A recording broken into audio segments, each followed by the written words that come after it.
తెలంగాణ జలవనరుల అభివృద్ధి సంస్థ మాజీ చైర్మన్, తెలంగాణ అస్తిత్వ వేదిక చైర్మన్ వి ప్రకాష్ గారు, తెలంగాణ అస్తిత్వ వేదిక కన్వీనర్ పిట్టల రవీందర్ గారు, తెలంగాణ అస్తిత్వ వేదిక కోఆర్డినేటర్ మరియు పుస్తక రచయిత శ్రీధర్ దేశపాండే గారు, ఒక్క నిమిషం, సీనియర్ జర్నలిస్ట్ వెంకటనారాయణ గారు, ప్రముఖ సామాజిక శాస్త్రవేత్త, తెలంగాణ ఉద్యమ గొంతుక, తెలంగాణ పబ్లిక్ కమిషన్ చైర్మన్, ప్రథమ chairman BR Ambedkar open university vice chancellor Ganta Chakrapani garu, ఇతర పాత్రికేయ మిత్రులు, ఫార్మర్ వైస్ ఛాన్సలర్స్ అందరూ స్టేజ్ పైన ఉన్నారు.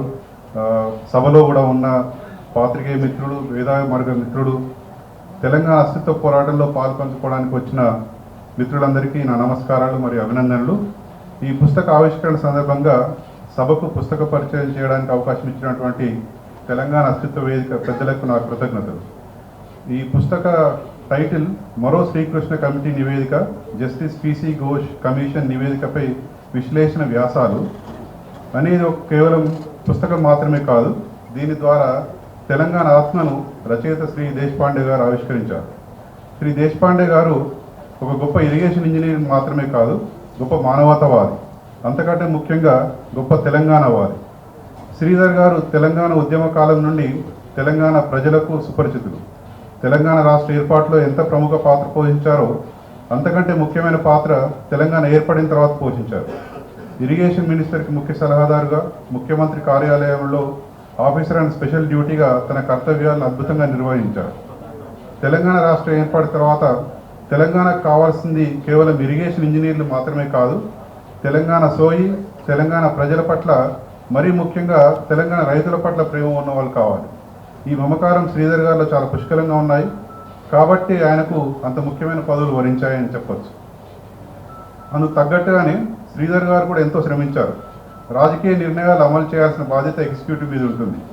అటు ప్రభుత్వ నిర్ణయాల్లో తన పాత్ర పోషిస్తూ, ఎగ్జిక్యూటివ్ని కూడా కోఆర్డినేట్ చేస్తూ, ఇంజనీర్లకు తగిన సూచనలు ఇస్తూ తెలంగాణకు గొప్ప ఇరిగేషన్ ప్రాజెక్టు అతి తక్కువ టైంలో నిర్మించిన ఘనతలో శ్రీధర్ గారికి కూడా పాత్ర ఉందని చెప్పడంలో అతిశయోక్తి లేదు.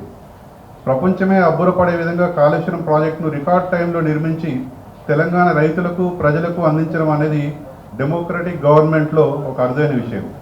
3 బరాజులు, పంప్ హౌజ్లు, ఎలక్ట్రిక్ సబ్స్టేషన్లు, కాలువలు, సొరంగాలు, రిజర్వాయర్లు కేవలం 3 సంవత్సరాల్లో పూర్తి చేయడం అనేది మనం స్వతంత్ర భారతదేశ చరిత్రలో వినలేదు, కనలేదు. ఒక ఫ్లైఓవర్ కట్టడానికి దశాబ్దాలు పడుతున్న ఈ రోజుల్లో కేవలం 3 సంవత్సరాల్లో కాళేశ్వరం నిర్మాణం జరగడం అనేది తెలంగాణ రైతుల అదృష్టం. ఈ ఉపోద్ఘాతం ఎవరినో పోగొట్టడానికో కాదు, నిజాలు మాట్లాడాల్సి వచ్చినప్పుడు సంశయించాల్సిన అవసరం లేదు. ఎందుకంటే ఇప్పుడున్న మీడియా ప్రపంచంలో అబద్ధాలనే భయం, సంకోచం లేకుండా మాట్లాడే పత్రికలు, మీడియా సంస్థలు ఉన్నప్పుడు నిజాలు మాట్లాడడానికి సంకోచించాల్సిన అవసరం లేదు. ముఖ్యంగా మేధావి వర్గం, సివిల్ సొసైటీ సభ్యులు తమ గొంతు వినిపించాల్సిన అవసరం ఎంతైనా ఉంది. ఈ తెగువ తెలంగాణ ఉద్యమ కాలంలో చూసాం. సబ్బండ వర్గాలు ఏకమై పోరాడుతూ వచ్చిన తెలంగాణ, ఎంతోమంది బలిదానాల ఫలితంగా వచ్చిన తెలంగాణ రాష్ట్రం. అటువంటి రాష్ట్రంలో వ్యక్తులపై కక్షతోనూ లేక రాజకీయ ప్రాబల్యం కోసము, పదవుల కోసము నిర్లజ్జగా అబద్ధాలు ప్రచారం చేస్తుంటే తెలంగాణ పౌర సమాజం మాట్లాడకపోతే ఒక విధంగా మనమంతా తెలంగాణ ద్రోహం చేసిన వాళ్ళం అవుతాం. ఇటువంటి ఆలోచన ఉన్న వాళ్ళలో కొద్దిమందిలో శ్రీధర్ దేశపాండే గారు ఒకరు. ఈ పుస్తకం గురించి ఒక ముక్కలో చెప్పాలంటే, ఈ పుస్తకం ఇంటలెక్చువల్ డిస్హానెస్టీ గురించి. ప్రజలు అర్థం చేసుకోవాల్సిన విషయం ఏమిటంటే, అత్యున్నత పదవుల్లో ఉన్నవాళ్ళు కూడా వివిధ ప్రలోభాలకు లోనై డిస్హానెస్ట్గా మారతారు అనేది ఈ పుస్తకం ద్వారా మనకు అర్థమవుతుంది. అఫ్కోర్స్ ఇది తెలంగాణ కొత్త కాదు. అత్యున్నత స్థాయి వ్యక్తులు ఇదివరకు కూడా ఎంతగా దిగజారారో మనకు తెలిసిందే. తెలంగాణ పౌర సమాజం ఈ శక్తుల ఆటలు ఎప్పటికప్పుడు ఎండగడుతూ వచ్చింది. ఇప్పుడు కూడా ఇంకా అదే పనిలో ఉన్నాం మనం. పత్రికలు, మీడియా చేతిలో ఉంది కదా అని చిలుక పలుకులు ఒత్తి పలుకుతూ తెలంగాణ మీద విషం చిమ్ముతుంటే తెలంగాణ యువత ఇంకా చూస్తూ ఊరుకోదు. మీ చేతిలో పత్రికలు ఉంటే ప్రజల చేతిలో ఓటు అనే ఆయుధం ఉంది. You can fool some of the people all of the time and all of the people some of the time, but you cannot fool all of the people all of the time. ఈ పుస్తకంలో శ్రీధర్ గారు Kaleshwaram redesign యొక్క importance discuss చేశారు. ప్రాణహిత చేవెళ్ల ప్రాజెక్టులను లోటుపాట్లను ఎత్తి చూపుతూ కాళేశ్వరం ఏ విధంగా తగిన ప్రత్యామ్నాయమో సమగ్రంగా విశ్లేషించారు. అంతకంటే ముఖ్యంగా పిసి ఘోష్ కమిషన్ ఏ విధంగా నిజాలు మాట్లాడకుండా ఒక ప్రీ డిటర్మైన్డ్ ఎజెండాతో రిపోర్ట్ తయారు చేసిందో సవివరంగా ఈ పుస్తకంలో వివరించారు. సిడబ్ల్యూసి డెసిషన్స్, ఎన్డిఎస్సి రిపోర్టు, అప్పటి గవర్నమెంట్ తీసుకున్న నిర్ణయాలు, అనుమతులు అన్నీ ఈ పుస్తకంలో పొందుపరిచారు.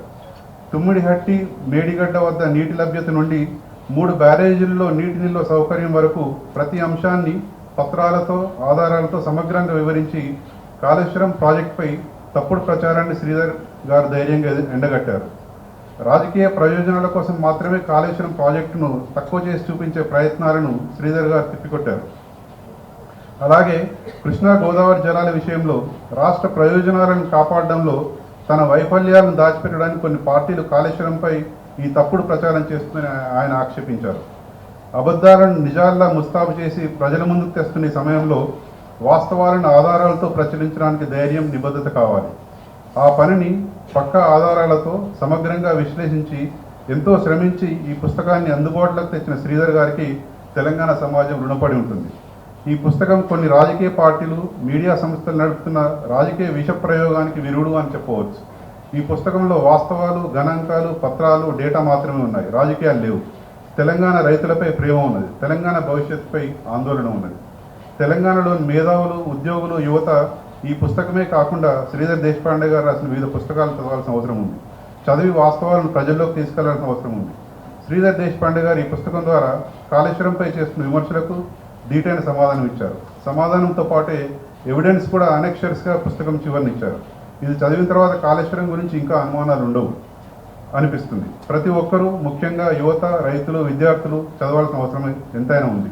తెలంగాణ మేధావులారా, ఉద్యోగులారా, యువతీ యువకులారా, రైతు సోదరులారా, విద్యార్థులారా ఈ పుస్తకం చదవండి. చదివి మీ ఇంటి వారికి, మీ స్నేహితులకు, మీ ఊరి వారికి చెప్పండి. వాట్సాప్లో, ఫేస్బుక్లో, ఎక్స్లో షేర్ చేయండి. అబద్ధాలు నిండగట్టండి, నిజాలను నినదించండి. తెలంగాణ రైతుల హక్కులను కాపాడండి. జై తెలంగాణ.